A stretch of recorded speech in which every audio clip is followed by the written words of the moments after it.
പ്രധാനമന്ത്രി പദത്തിൽ നിന്ന് ഷെയ്ഖ് ഹസീന രാജിവെച്ചുവെന്ന വാർത്ത പരന്നതോടെ രാജ്യത്തെ പ്രധാന ന്യൂനപക്ഷമായ ഹിന്ദുക്കളെ വേട്ടയാടി പ്രക്ഷോഭകാരികൾ. ധാക്കയിലെ വാർത്താ ചാനലുകൾക്ക് നേരെയും ആക്രമണമുണ്ടായി.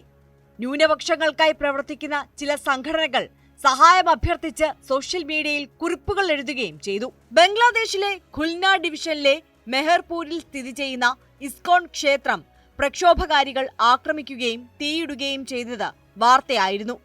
തിങ്കളാഴ്ചയോടെയാണ് ക്ഷേത്രത്തിന് നേരെ ആക്രമണമുണ്ടായത്. ബംഗ്ലാദേശിൽ 8% ഹിന്ദുക്കളാണ് താമസിക്കുന്നത്.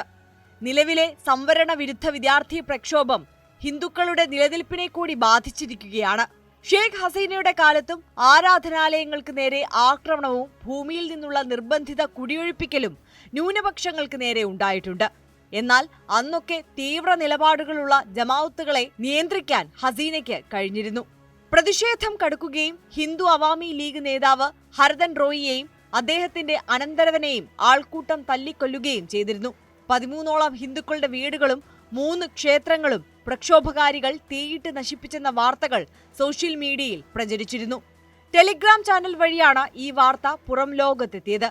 ബംഗ്ലാദേശി ഇസ്ലാമി ഛാത്രോ ശിബിർ എന്ന ടെലിഗ്രാം അക്കൗണ്ടിൽ നിന്നാണ് ഈ വിവരങ്ങൾ പുറത്തുവന്നത്.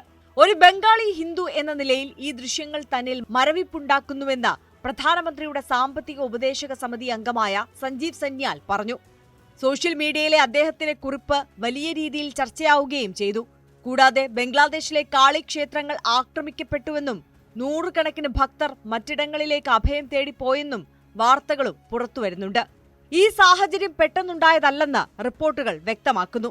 2022 സമാനമായ രീതിയിൽ ഹിന്ദുക്കൾക്കും ക്ഷേത്രങ്ങൾക്കും നേരെ ആക്രമണം നടന്നിരുന്നു. 2022 ജനൈദയിലെ ഒരു ഹിന്ദു ക്ഷേത്രത്തിലെ വിഗ്രഹം ചിലർ ചേർന്ന് നശിപ്പിച്ചിരുന്നു. അതേ വർഷം ഹാജി ഷാഫിയുള്ളയുടെ നേതൃത്വത്തിലുള്ള 150 പേരടങ്ങിയ സംഘം ധാക്കയിലെ വാരിദാനയിലെ 22 ലാൽമോഹർ സാഹ തെരുവിലെ ഇസ്കോൺ ക്ഷേത്രം നശിപ്പിച്ചത് വാർത്തയായിരുന്നു. എന്നാൽ അന്ന് ന്യൂനപക്ഷങ്ങൾക്ക് വേണ്ടി ഹസീന സർക്കാർ രംഗത്തെത്തുകയും പോലീസ് നടപടി ശക്തമാക്കുകയും ചെയ്തു. നിലവിലെ സ്ഥിതി അതല്ല. ബംഗ്ലാദേശിലെ സംഘർഷ സാഹചര്യം ഹിന്ദുക്കളെ ഇരകളാക്കി തീർത്തിരിക്കുകയാണ്.